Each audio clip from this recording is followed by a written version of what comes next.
السلام عليك يا أبا عبد الله.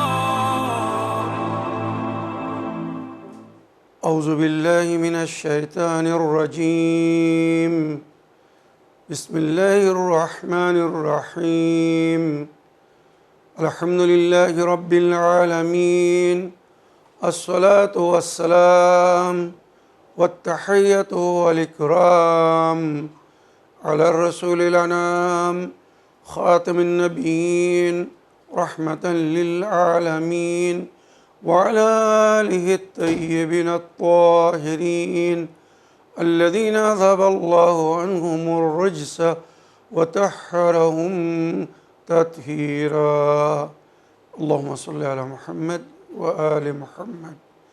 ولعنة الدائمة الباقية على أعدائهم ومنكر فضائلهم وغاصب حقوقهم أجمعين من يوم عداوتهم إلى قيام يوم الدين.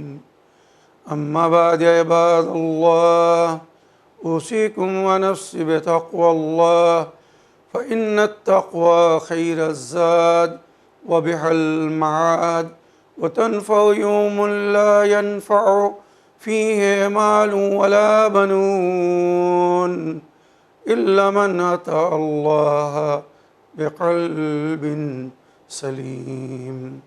وصلى الله على محمد وعلى آله الطيبين الطاهرين. اللهم صل على محمد وآل محمد وعجل فرجهم. আমার প্রিয় দর্শক ও শ্রোতাবৃন্দ, আসসালামু আলাইকুম ওরহমতুল্লাহি ওবারাকাতুহ। পবিত্র মহরম মাসের আজ 2 তারিখ, আর ধারাবাহিক হিসাবে এটি আজকের 3য় মজলিস। গতকালকের মজলিসে আমি ধর্ম কি এবং বিশ্বের সবচেয়ে শ্রেষ্ঠ এবং মনোনীত ও পছন্দিত ধর্ম কোনটি, আল্লাহর নিকটে দিন কোনটি, আমি কোরআনের আয়াত থেকে প্রমাণ করে বলেছি। আজকের মজলিসে আমি what is Islam and what are the rules of Islam, ইসলাম কি আর ইসলামিক সংবিধান কি, এটা নিয়ে আলোচনা করব। গতকালকের মজলিসে আমি যেমন বলেছিলাম, ইন্নাদ্দীনা ইনদাল্লাহিল ইসলাম, আল্লাহর নিকটে একটি মাত্র ধর্ম, আর সেটা হচ্ছে ইসলাম। হযরত আদম থেকে নিয়ে খতমুল মুরসালিন বিশ্বনবী হযরতে মুহাম্মদ মুস্তাফা সাল্লাল্লাহু আলাইহি ওয়া আলিহি ওয়াসাল্লাম পর্যন্ত সমস্ত নবীরা শান্তির দিনের প্রচার করে গেছেন, যার সমাপ্ত গাদির খুমের ময়দানে হযরত আলী আলাইহিস সালামের ওলায়াতের ঘোষণার সঙ্গে হয়েছিল, যে দিন আল্লাহ পরিপূর্ণ বা সম্পূর্ণরূপে দিনে ইসলামকে পছন্দ করেছিলেন এবং পরিপূর্ণ হওয়ার ঘোষণা করেছিলেন। ওই দিনে ইসলামের সম্পর্কে আল্লাহ বলছেন, ওয়া মান ইয়াবতাগি গায়রাল ইসলাম দীনান ফালান ইয়াকবাল মিনহু, ইসলাম ছাড়া অন্য কোনো দিন বা ধর্মকে যদি কেউ আপন করে তো আল্লাহ তার থেকে তার সেই দিন বা ধর্মকে গ্রহণ করবেন না, মেনে নেবেন না। ওয়া হুয়া ফিল আখিরাতি মিনাল খাসিরিন, আর সে পরকালে ক্ষতিগ্রস্ত হবে যদি ইসলাম ছাড়া অন্য কোনো দিন বা ধর্মকে কেউ আপন করে। আর আল্লাহর নিকটে মুসলমানদের মধ্যে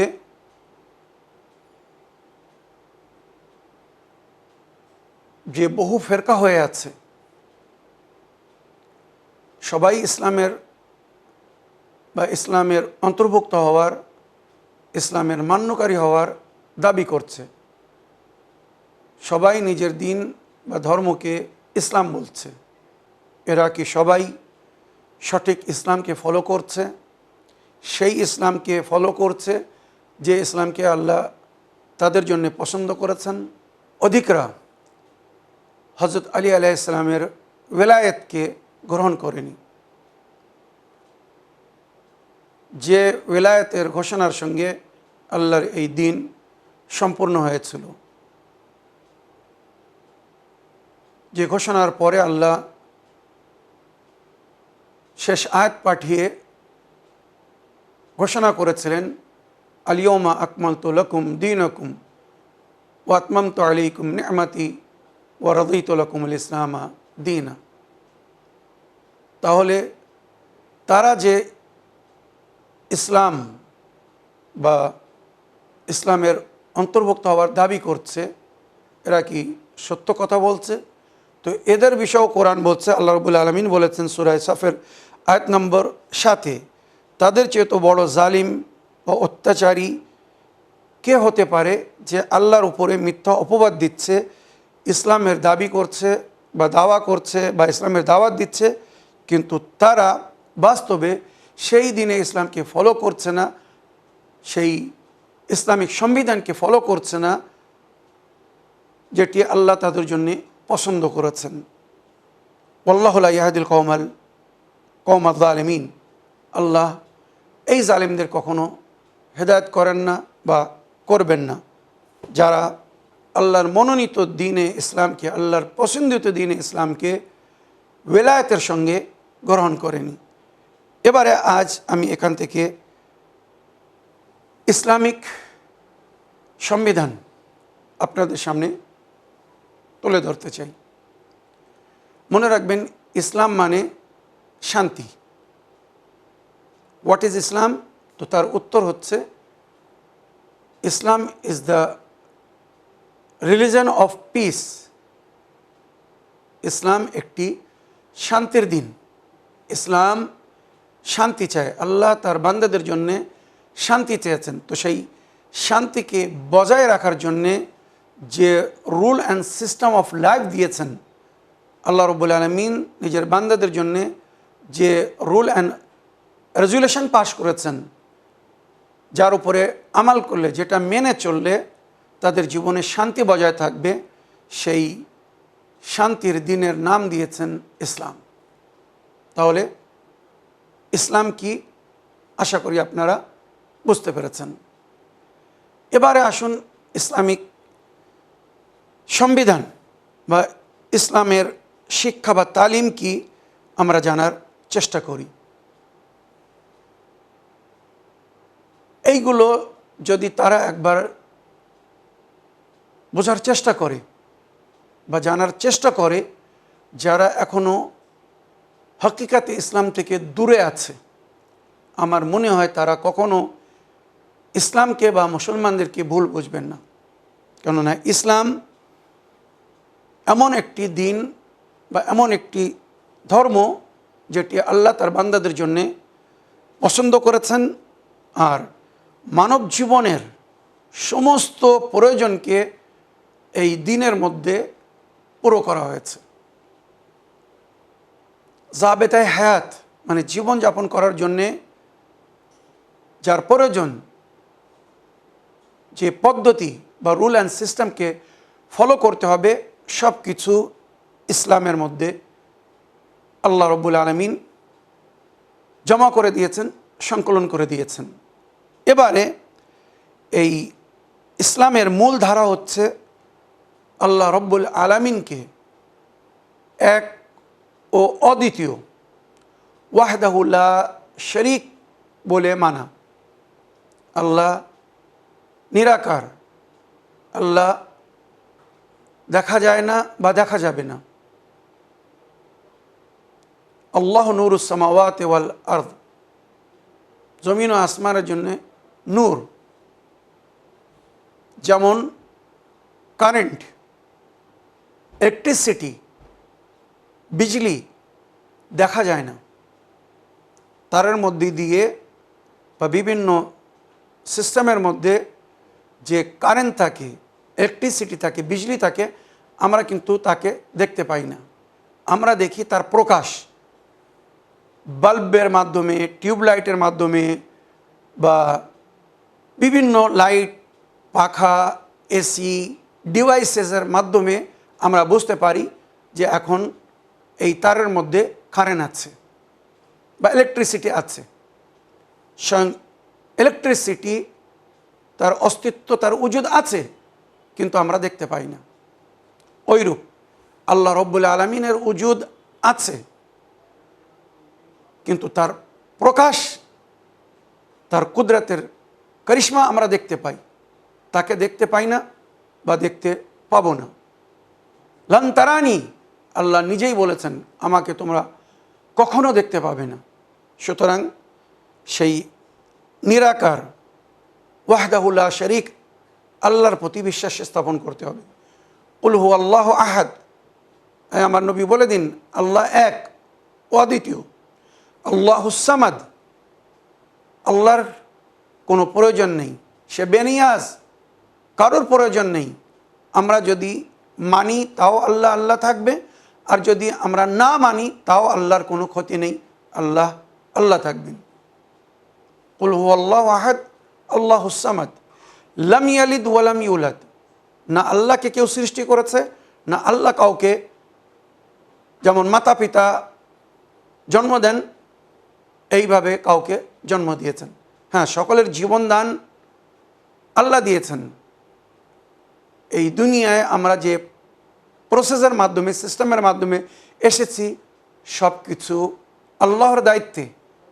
আল্লাহ যদি না চাইতেন আমরা এই দুনিয়ায় কখনো আসতে পারতাম না।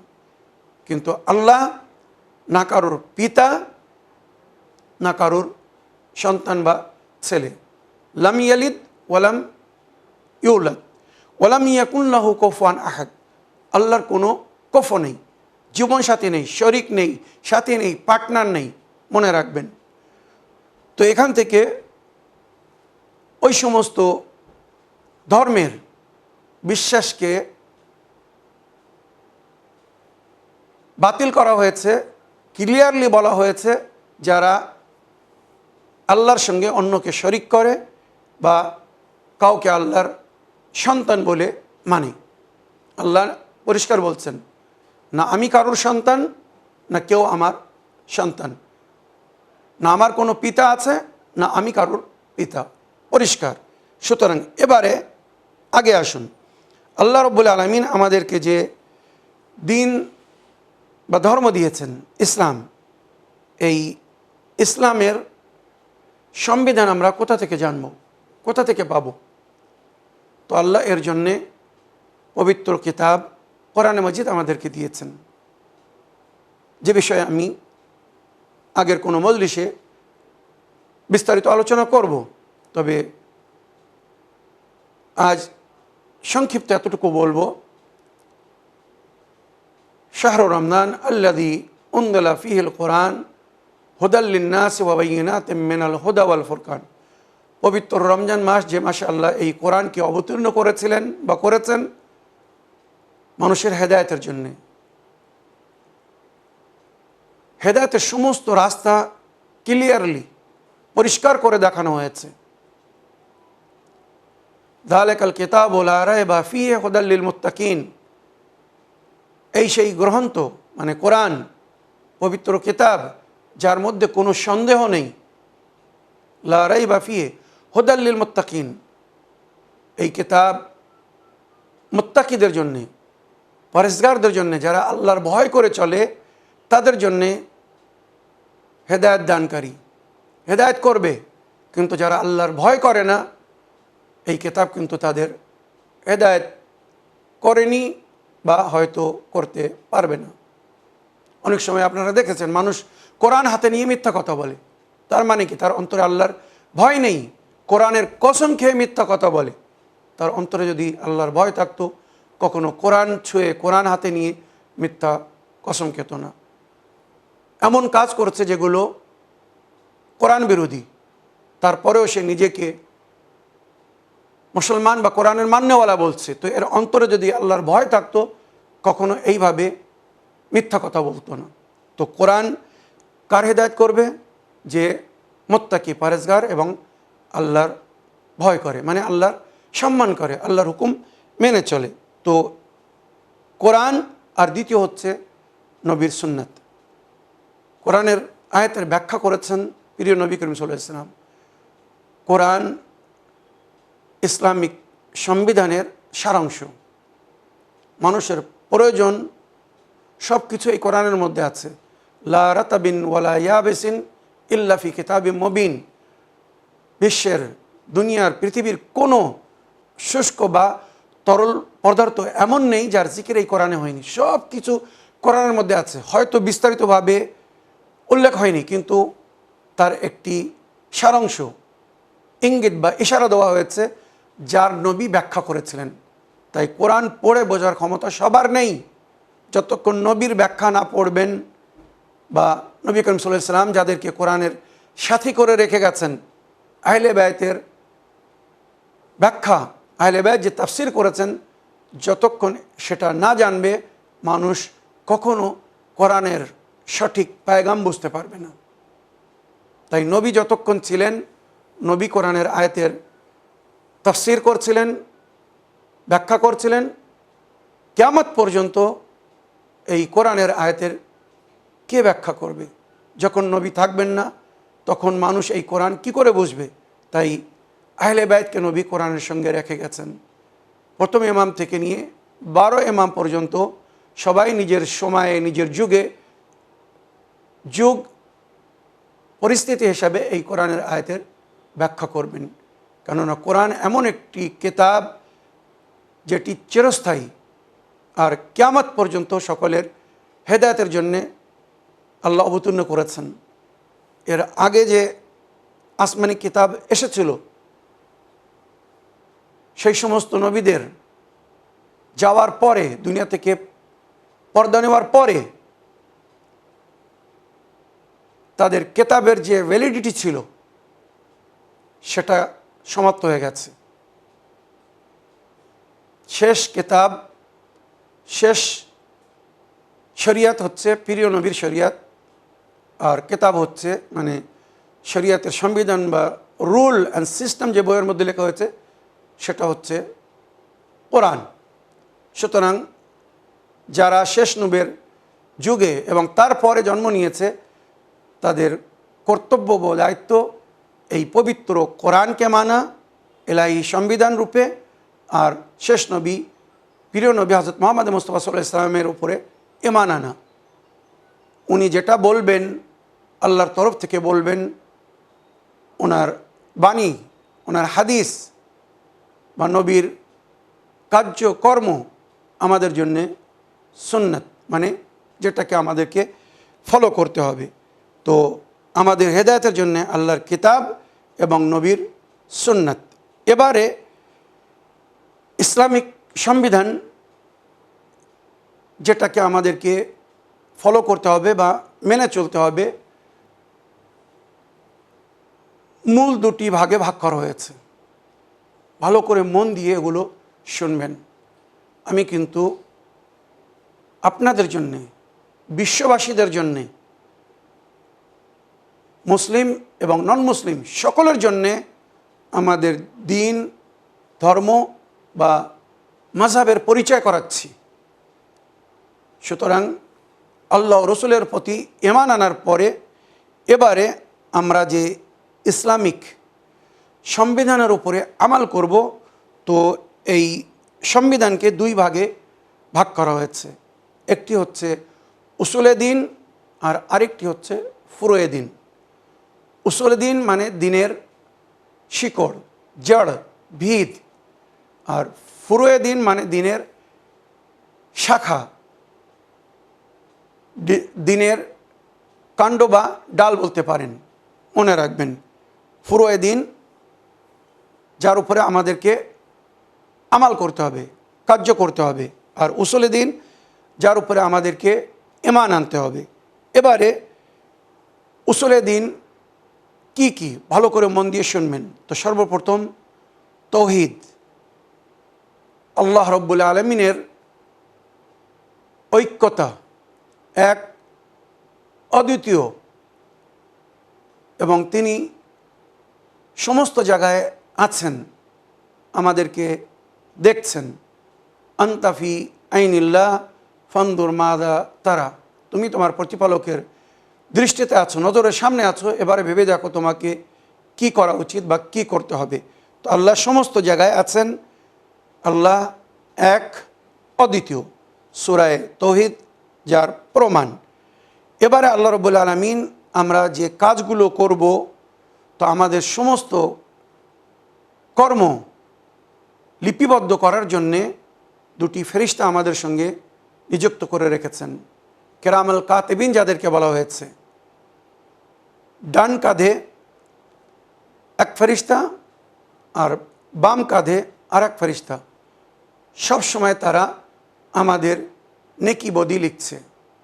ডান ধারের ফেরেশতা আমাদের নেকি লিখছে, আর বাম সাইডের ফেরেশতা আমাদের বদি লিখছে।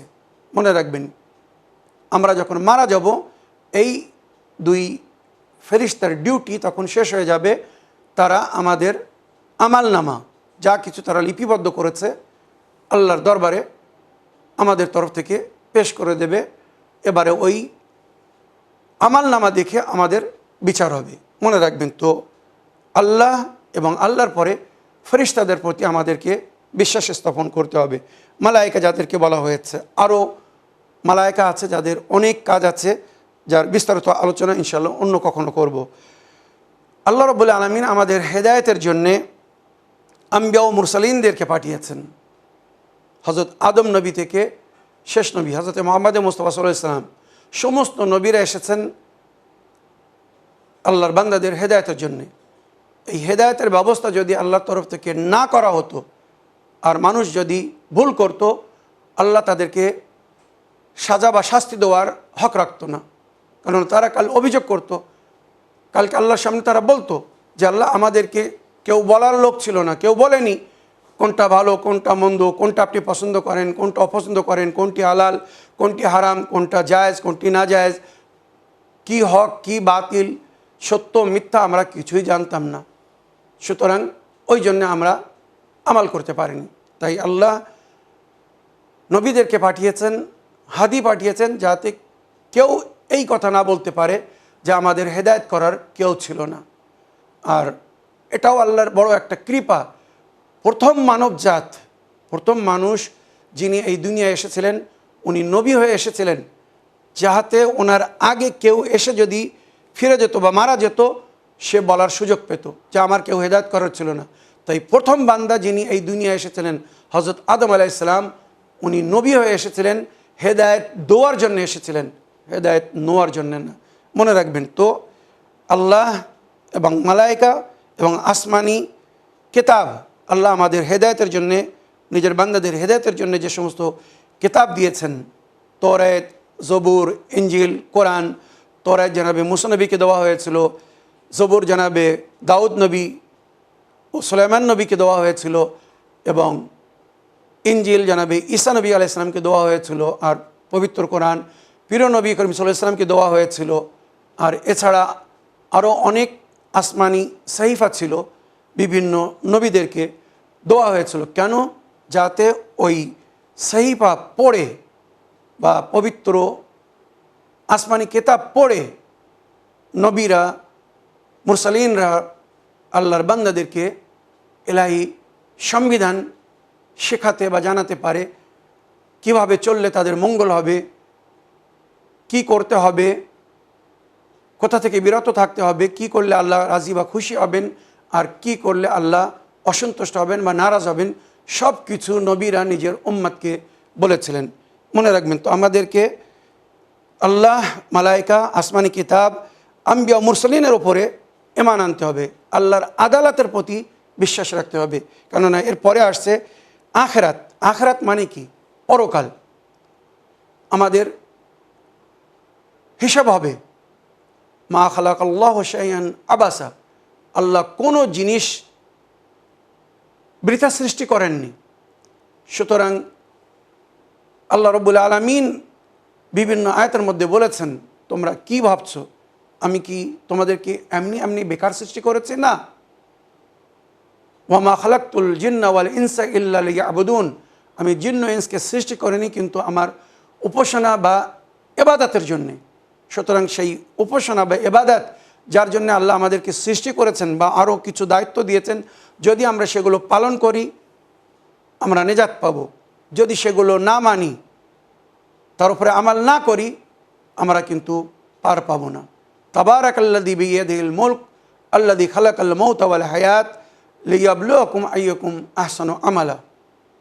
পবিত্র সেই জাত যার কবজায় কুদরতে এই বিশ্বের বাদশাহ, যিনি হায়াত ও মওতকে সৃষ্টি করেছেন বা মওত ও হায়াতকে সৃষ্টি করেছেন।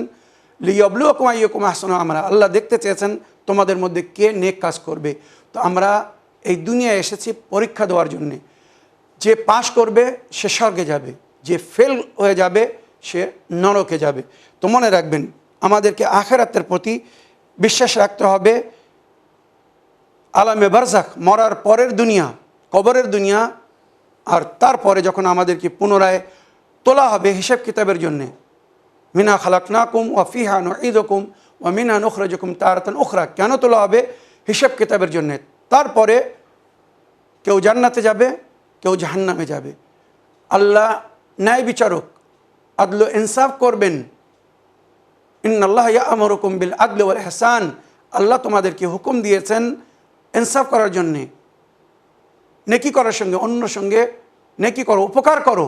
তো যে আল্লাহ স্বয়ং আদেশ করেছেন অন্যের সঙ্গে ইনসাফ করার জন্য, ন্যায় করার জন্য, উপকার করার জন্য, সে কি কারোর সঙ্গে জুলুম করতে পারে, অন্যায় করতে পারে? কখনো না।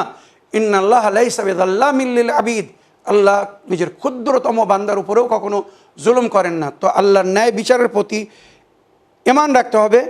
আর এই যে আমাদেরকে আল্লাহ তাকদীর দিয়েছেন, নসিব দিয়েছেন, এই আমাদের তাকদীর সুন্দর করার জন্য তাদবীর করতে হবে। এবারে এই যে উসুলে দিনের সারাংশ বললাম, আর এর মধ্যে বিশেষ হচ্ছে নবী করিম সাল্লাল্লাহু আলাইহি সাল্লামের পরে কি এই হেদায়েতের সিলসিলা আল্লাহর তরফ থেকে বন্ধ করে দেওয়া হয়েছে? না। প্রিয় নবী ছিলেন শেষ নবী, ওনার পরে কিয়ামত পর্যন্ত আল্লাহর কিতাবের সঙ্গে শিক্ষক রূপে, মুফাসসির রূপে, বা যারা এই কোরআনের আয়াতের ব্যাখ্যা করবেন, ওনারা হচ্ছেন আহলুল বাইত। ইনশাআল্লাহ আগামী মজলিসে আমি আহলে বাইতের বিষয়ে, ইমামদের বিষয়ে আলোচনা করব। তারপরে ইনশাআল্লাহ বাকি ইসলামিক সংবিধান কীভাবে এর উপরে আমাদেরকে আমাল করতে হবে আপনাদের সামনে তুলে ধরব। বিশেষ করে ফুরুয়ে দ্বীন কি, সেগুলো জানার প্রয়োজন আছে। তার উপরে আমাল করতে হবে। যদি আমরা ফুরুয়ে দ্বীনকে না জানি, না মানি, তার উপরে আমাল না করি, তো আমাদের উসুলে দ্বীনও আমাদের হয়তো কাজে আসবে না। উসুলে দ্বীন তখনই কার্যকারী হবে যখন আমরা ইলাহি সংবিধানের উপরে পরিপূর্ণরূপে আমাল করব। যে সংবিধানকে বাঁচানোর জন্যে কারবালার প্রান্তরে ইমামে হুসাইন আলাইহিস সালাম আজকের দিনে পৌঁছেছিলেন। আজ মুহররমের 2 তারিখ। ইসলামিক ইতিহাসে লেখা হয়েছে ইমাম হুসাইন আলাইহিস সালাম 28 রজব মদিনা থেকে প্রস্থান করেছিলেন। কিছুদিন মক্কায় ছিলেন। 8 জিলহিজ্জা এজিদি সেনাবাহিনী যখন হাজিদের ভেষে খঞ্জর বা তলোয়ার নিয়ে ইমাম হুসাইনকে কাতল করবে বলে মক্কায় গিয়েছিল, ইমাম হুসাইন আলাইহিস সালাম পবিত্র কাবা ঘরের, আল্লাহর ঘরের সম্মানকে বজায় রাখার জন্যে নিজের সঙ্গী বা সাথীদেরকে নিয়ে ওখান থেকে হারামে মক্কার বাইরে চলে এসেছিলেন। তারপরে ওখান থেকে ইরাকিদের, আহলে কুফা বা আহলে বাসরাদের আমন্ত্রণে ওখানে গিয়েছিলেন। তার আগে উনি নিজের সফির জনাবে মুসলিম ইবনে আকিলকে অবস্থা বা পরিস্থিতি জেনে অবগত করার জন্য পাঠিয়েছিলেন। উনি যখন গিয়েছিলেন সবাই ওনার হাতে হাত দিয়ে ইমাম হোসেন আলাইহিস সালামের বায়াত করেছিল, কিন্তু পরে এজিদের গভর্নর ওবায়দুল্লাহ ইবনে জিয়াদের জুলুম ও অত্যাচারের কারণে, তার ধমকি ও ভয় দেখানোর কারণে অনেকেই কিন্তু নিজের মনোবল হারিয়ে ফেলেছিল। সুতরাং ইমাম হোসেন আলাইহিস সালাম কুফায় না গিয়ে সরাসরি এজিদের দেশে শামে যেতে চাচ্ছিলেন, কিন্তু ওবায়দুল্লাহ ইবনে জিয়াদ দেখছিল যদি ইমাম হোসেন একবার এজিদের কাছে পৌঁছে যান তো এজিদকে কনভিন্স করে নেবেন, এজিদ নিজের রাজত্ব ছেড়ে দেবে, আর এজিদ যদি নিজের রাজত্ব ছেড়ে দেয় তো আমাদেরও রাজত্ব চলে যাবে। সুতরাং ইমাম হোসেনকে কোনোভাবে এজিদের দরবারে পৌঁছাতে দেব না। এই ষড়যন্ত্র করে হুরের লস্কর পাঠালো, ইমাম হোসেনকে ঘেরাও করে কারবালায় নিয়ে যাওয়ার জন্যে, যাতে ইমাম হোসেন সরাসরি দামেস্কে না যেতে পারেন। এই ইতিহাস খুব কম লোক জানে, এগুলো জানার ও মানার প্রয়োজন আছে। আজকের দিনে ইমাম হোসেন আলাইহিস সালাম কারবালার প্রান্তরে পৌঁছেছিলেন। যখন কারবালার প্রান্তরে পৌঁছেছিলেন, রাহওয়ার জুলজানাহ বা ইমাম হোসেন আলাইহিস সালামের ঘোড়া, যাকে দুলদুল বলা হয়, আর আগে বাড়ছে না।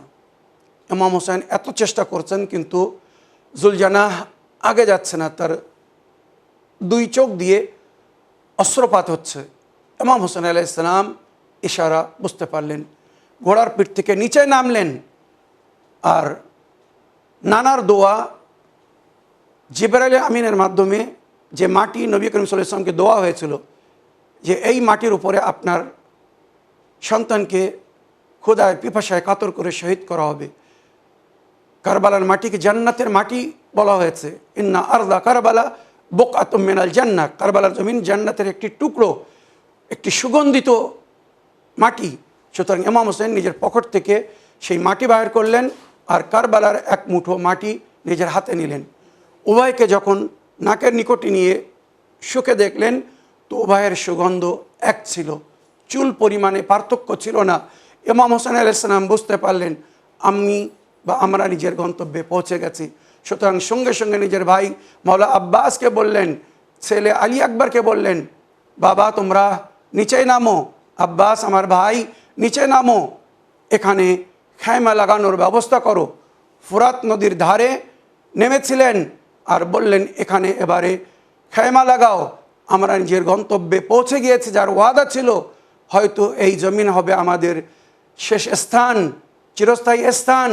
সুতরাং ইমাম হোসেন আলাইহিস সালামের কথা শুনে মাওলা আব্বাস ওখানে ফুরাত নদীর ধারে খায়মা লাগিয়ে দিলেন। কিন্তু 3 মুহররম, আগামীকালকের মজলিসে আমি তার বিস্তারিত আলোচনা করব। 3 মুহররম এজিদি সৈনিকরা এসে ওই খায়মা ওখান থেকে সরিয়ে নেওয়া যাওয়ার জন্য বলল।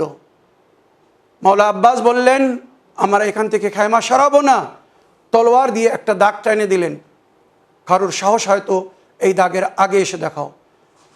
ইমাম হোসেন বুঝতে পারলেন, সঙ্গে সঙ্গে আব্বাসকে ডেকে বললেন, আব্বাস আমরা যুদ্ধের আগমন করতে চাই না, আমরা শান্তি বজায় রাখতে চাই। কেউ যেন আমাদের উপরে মিথ্যা অপবাদ না দিতে পারে যে হোসাইন আগে যুদ্ধ শুরু করেছিল বলে আমরা লড়াই করেছিলাম। না, আমরা পানির জন্য লড়াই করব না। সুতরাং আব্বাস চলো আমরা এখান থেকে খায়মা তুলে পিছনে চলে যাচ্ছি। পাহাড়ের উপরে চলে গিয়েছিলেন, উঁচু জায়গায় চলে গিয়েছিলেন। যারা কারবালায় গিয়েছে তারা জানে খায়মা গা অনেক উপরে, আর নিচেই ফুরাত নদীর ধারে জালেমরা নিজের খায়মা লাগালো। জানেন কেন? যাতে পানির উপরে প্রতিবন্ধ লাগাতে পারে, হোসাইনকে ক্ষুধায় পিপাসায় রেখে কাতর করে, তার পরিবারকে ক্ষুধায় পিপাসায় রেখে কাতর করে যেন বায়াত করতে বাধ্য করতে পারে। এই ভেবে তারা খায়মার ফুরাত নদীর ধারে খায়মা লাগিয়ে দিল আর ইমাম হোসেন আলাইহিস সালামের উপরে পানি বন্ধ করে দিল। কিন্তু তারা জানতো না ইমাম হোসেন নবীর নাতি, নবীর নওয়াসা, নবীর কলেজার টুকরো, নবীর রক্ত তার শরীরে চলছিল। নবীর বংশধারী কখনো বাতিলের সামনে নতশির হতে পারে না, ক্ষুধায় পিপাসায় কাতর হয়ে জীবন দিয়ে দেবে, কিন্তু বাতিলের সঙ্গে কোনো প্রকারের কম্প্রোমাইজ করবে না, সমঝোতা করবে না। এজিদের মতো পলিদের হাতে কখনো বায়াত করতে পারে না, যেটা উনি নিজেই মদিনায় বলে দিয়েছিলেন, মিসলিলা ইউবায়ে মুসলেহ। সুতরাং ওখানে খেমা যখন নসব করা হলো, কিছুক্ষণ পরে বিবি জায়নাব আসতেন, এসে বলছেন, ভাইয়া যখন থেকে আমরা এখানে এসেছি কারোর কান্নার আওয়াজ আসছে, আমার মন খুব ব্যাকুল হচ্ছে, আমি বুঝতে পারছি না এমন রোদন এমন কষ্টের সুরে কেউ কাঁদছে। তখন ইমাম হোসেন বললেন, বোন এবারে যখন ওই কান্নার আওয়াজ শুনবে আমাকে ডেকে নিয়ে যাবে। এবারে যখন কান্নার আওয়াজ আসছে, বিবি জায়নাব ছুটে আসছে, ভাইয়া আসুন, শীঘ্র আসুন, দেখুন কার কান্নার আওয়াজ। সুতরাং দৌড়ে যাচ্ছেন ইমাম হোসেন, বোনের খেমার ওখানে যখন গিয়েছেন, কান্নার আওয়াজ শুনে বলছেন, আমার বোন জায়নাব, যখন আমাদের মা আমাদেরকে ছেড়ে চলে গিয়েছিলেন তুমি খুব ছোট ছিলে, তাই হয়তো তুমি মায়ের কান্নার আওয়াজ, মায়ের আওয়াজ চিনতে পারোনি। আমি যখন মদিনা থেকে বিদায় নিচ্ছিলাম, আমার মা জননী আমাকে বলেছিলেন, হোসেন যাও, তবে তোমার মায়ের রূহ সমস্ত জায়গায় তোমার সঙ্গে থাকবে। আমার মা আমাদের সঙ্গে এসেছেন। আমার মা ফাতেমার কান্না ইসলামিক তারিখে লেখা হয়েছে। ইমামে হুসাইন ওখানে বানি আসাদকে এবারে ডাকলেন আর ডেকে বললেন, আয় বানি আসাদ, আমরা এই জমি তোমার কাছ থেকে বা তোমাদের কাছ থেকে ক্রয় করতে চাই। তখন ওরা বলল, না মাওলা, আপনি এখানে স্থান নেবেন না, এখানে যে যে এসেছে সে ক্ষতিগ্রস্ত হয়েছে, কষ্ট পেয়েছে। ইমাম হুসাইন বললেন, না, এই জায়গার আমার ওয়াদা হয়ে আছে, আমরা এখান থেকে কোথাও যাব না, জমিনের দাম নিয়ে নাও, আমি জমিন তোমাদেরকে ফিরিয়ে দিচ্ছি, তবে এর বদলে আমার 3টি দাবি তোমাদেরকে রাখতে হবে। আমরা যখন এই জমিনের উপরে শহীদ হয়ে যাব, আমাদেরকে দাফন করে দিবে। আমাদের জায়েররা যখন জিয়ারত করতে আসবে, 3 দিন তার মেহমান রাখবে, আর আমাদের কবরের নিশানকে বাকি রেখে আমাদের জায়েরকে কবরের উপরে নিয়ে আসবে। এর জন্য অকাল ও পরকালে তোমরা বড় আজর পাবে, কেননা আল্লাহ রসুল ওয়াদা করেছেন আমার জায়েররা শেফাত পাবে, জান্নাতে যাবে। এই বলে ইমাম হোসেন আলাইহিস সালাম বানি আসাদের যুবকদেরকে ফিরিয়ে দিলেন, নারীদেরকে ডাকলেন, তোমাদের স্বামীরা যদি এজিদিদের ভয়ে আমাদেরকে না দাফন করে, ফুরাত নদীতে যখন তোমরা পানি ভরতে যাবে, এক এক মুঠো মাটি বালি আমাদের উপরে ফেলে দিবে, আমাদের লাশকে ঢেকে দিবে।